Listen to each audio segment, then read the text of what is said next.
Okay, so the Moses Lake High School sign, that I was a kid, and there's a, over there where my mom's business is, Alder Street Tan, there's there was a paint shop, I think it's, I can't remember, McBee's or something, and there was out back there's a pile of just kind of signs and rubbish, and I was digging through it, and as a kid, I don't know, maybe 10 or 11, maybe older, and I found one of the original Moses Lake High School signs in this pile of rubbish.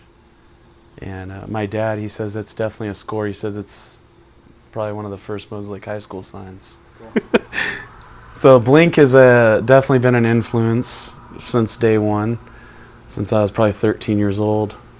Well, anyways, some friends and I went to a show, and it was like their show. It was the self-titled album, excuse me. And we went to the show with some friends, and this is a kind of a crazy story, but I'll go ahead and say it. So my friend in Austin and I, before weed was legal, we snuck some joints into the show, and our friends were up on the grass, but we were in the pit. We thought it'd be okay to smoke, so we smoke, light up, and it's all good. So I put it out, and then I come back. I don't know if this is a proper story, but maybe we can use it somewhere. So I put it out, and then I light up the joint again, and about that time I get grabbed on the shoulder like this, right? And I drop it, and the guard goes, "It's too late. It's too late." I'm like, shit. Like, we were just young kids, wanted to be stoned and watch Blink play. So we ended up getting kicked out of the show, and didn't get to see the show. But afterwards, we're leaving, and our friends got to see the show, and they're like laughing at us that we didn't get to see it. Like, you missed such a good show. We're leaving, and a security guard in the parking lot has a flashlight, and it's dark, and he goes, "Hey, anybody want a poster?" And we're leaving the show out in the parking lot, and I'm like, "Here, me right here." And he hands us this poster, and I didn't know what it was at all. It was in his sleeve still. And I opened up the poster, and it was a Blink poster that had been ran over by a car. And that was it's just a special poster because we didn't actually get to see that show. And right after that show, they went on an indefinite hiatus. That's the story on that. I'm going to say that my parents collected signs and these clocks, and it's been kind of a landmark to some of people growing up here and friends. Everyone's come here and hung out and played music here. It's a very cool little spot, It's, for Moses Lake. A lot of the clocks and stuff, though, were just collected. I mean, they were even here, I don't know, even probably when I was a kid. I mean, this sign right here, I don't know what it says, but it was out at the ledge forever. We call that the ledge where we were just at singing and playing my songs. And it was on a pole, and my cousin, we had a few drinks one night, and I was like, we were walking, and I go, "Hey, get me that sign off that pole, because one day it won't be there anymore." So he walks over to this pole, and he grabs it like this, and he rips it right off of that pole. And we walk back here. I go, "Well, we better hang it up in the shop," and that's where it's been ever since. And I don't know what it says. It's some kind of road maintenance sign that's been shot by a shotgun a few times. There's some holes in it, as you can see. But Thief is my band that I created in 2009 after I moved back from Seattle. I was playing in another band that had some good times over in Seattle called Radio Lake, and we had come to a standstill at that time, and I had moved back home. Well, I was living at home, and I just wasn't really doing a lot. I was hanging out with friends and kind of doing more partying than playing, and I realized that I needed to create another project. Well, I had a friend named Ryan, and he was picking up the bass at the time, and I told him, hey man, I'll teach you how to play bass. Like, he didn't really know how to play bass, but he kind of had the idea. So I kind of shaped him into a bass player and created this new band. Before it was called Thief of Hearts, we had this weird name. It was called Alive at 265. Still don't know where the name really came from at that point, but then it eventually came to be called Thief of Hearts. My friend Pete had this idea of calling a band Thief of Hearts, and he says, it's not about you stealing people's hearts, it's about relationships gone wrong, or somebody breaking your heart, and that's a thief of hearts. So it could go to be a guy or a girl. A girl could steal your heart, or a guy could wreck your world, and that's where the name is. That's what it's based off of. It's not about us stealing people's hearts. It's about your heart being stolen by somebody. So it wasn't inspired by Christina Perry. So that's a little bit on the band. And they're still up and running. Mm-hmm. Thief of Hearts is going strong with a new lineup. Been a few lineup changes over the years. Are you the only original member? I'm the only original, yes. Yeah. And the band started in 2009, and there was a time period in there where we took a pretty good break, and that's when I started playing more acoustic and doing more of my own solo type stuff, more personal writing. Even though the band has some personal songs that I wrote from my experiences, my solo stuff was more personal, I think, than the band. The band, I always wanted to have more, have it be more stadium, more flashy kind of, but punchy and catchy hooks with the guitars and stuff. And I've always shot for that with the band. The band is definitely more energy. There's some punk rock roots definitely in the music. But I definitely wanted to focus more on an alternative kind of sound. Didn't want to just be a punk band, but there's definitely those roots in the band. And the acoustic stuff is more relaxed, chilled, more modern, I guess. But yeah, the band is more high energy, definitely.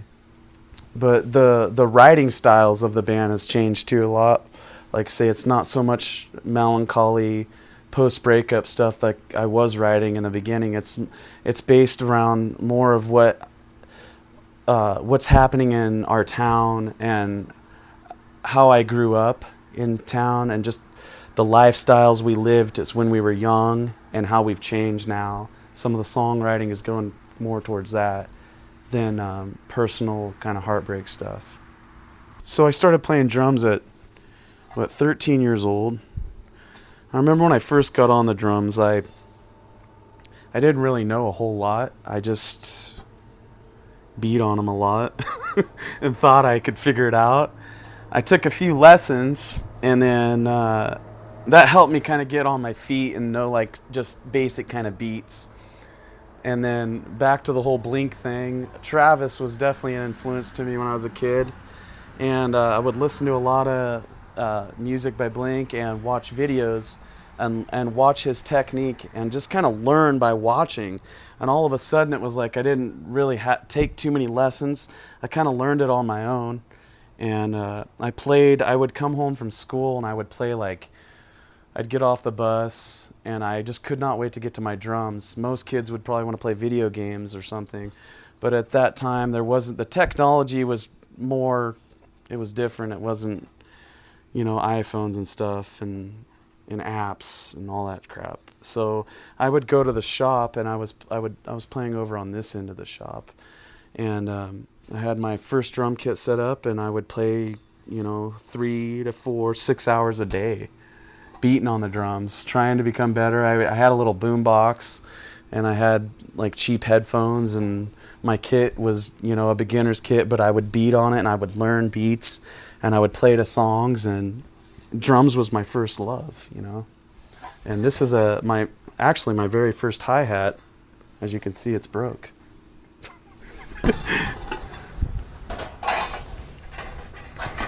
some cymbals here. We like to keep some of this stuff around. These boxes right here, they're dynamite boxes. My parents got them somewhere. They actually held dynamite, you can see on here. And a lot of these records were my parents' records in these boxes. So it's a lot of old school classic rock. You know, you might have the Doors in there, Bob Dylan, stuff like that. A lot of that kind of stuff. And then these ones in the center are more my modern day music that I got into when I started collecting records. So it's a mixture of my parents' records plus my records. And what got me into records was probably somewhat my dad and listening to the Doors growing up and seeing a record spin. I also listened to a lot of Roy Orbison. He was big influence. Other bands that I liked growing up, definitely the Doors, I would say, big influence in the beginning. And then I actually got into Aerosmith when I was probably 8 years old. I liked them a lot.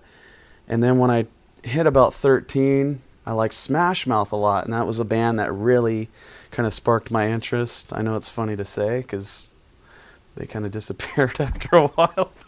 I loved Smash Mouth. They were a California band. They kind of had a surfy sound and that punk kind of ska sound to them, and I liked them a lot. But what all changed that was a band called Blink-182, and they came, and when I heard them, I still love Smash Mouth, but Blink was definitely one of my biggest influences.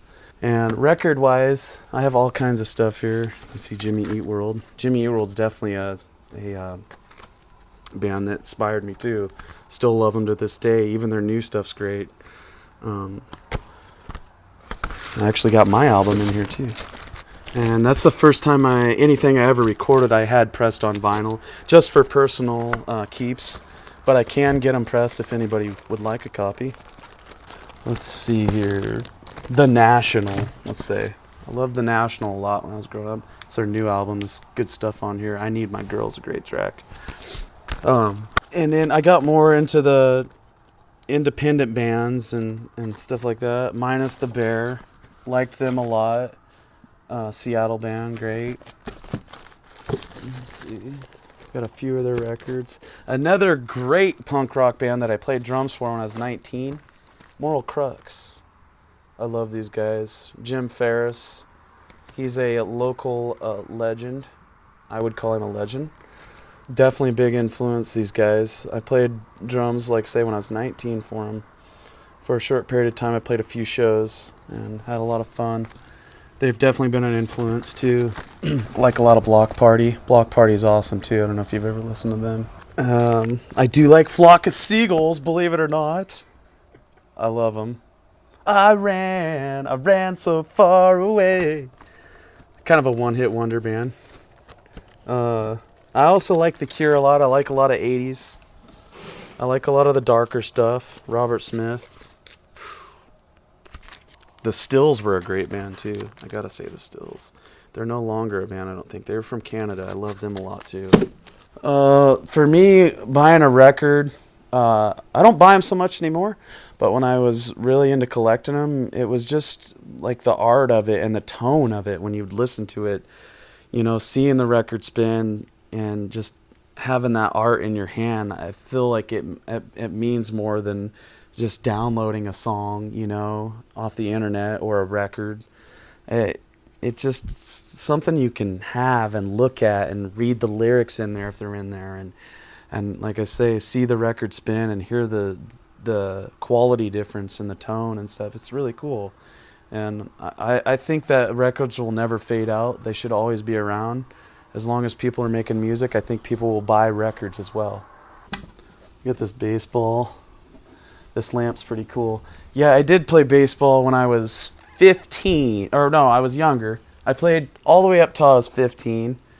And I'll never forget. I still love baseball to this day, but I was sitting out in the outfield, and I think I was in left field, and I remember sitting like this, and I was 15 years old, and I loved the game, but all I could think of was getting home to play the drums or music. All I could think of was songs in my head when I was playing baseball. But I still loved baseball, but music definitely took me to a different direction. Yeah, I love the Mariners. I always see your Mariners. Yeah. posts on Facebook. Love the Mariners. Go to games occasionally, not very often. Maybe once a year I'll go to a game, but yeah, love baseball too.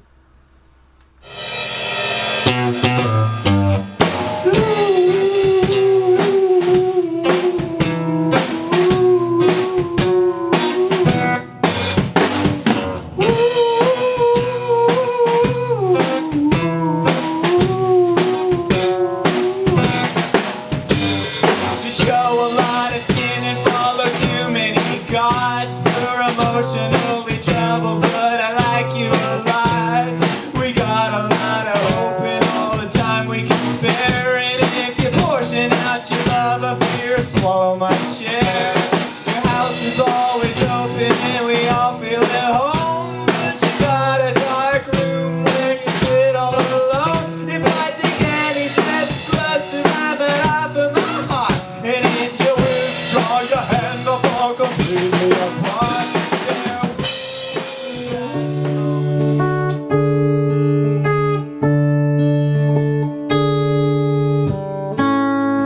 I drive past these buildings, so worn down and old they are. I can't fight these feelings, I'm so tattered and torn apart. Well, can I ever put this behind us and see you the same way that I want to stay?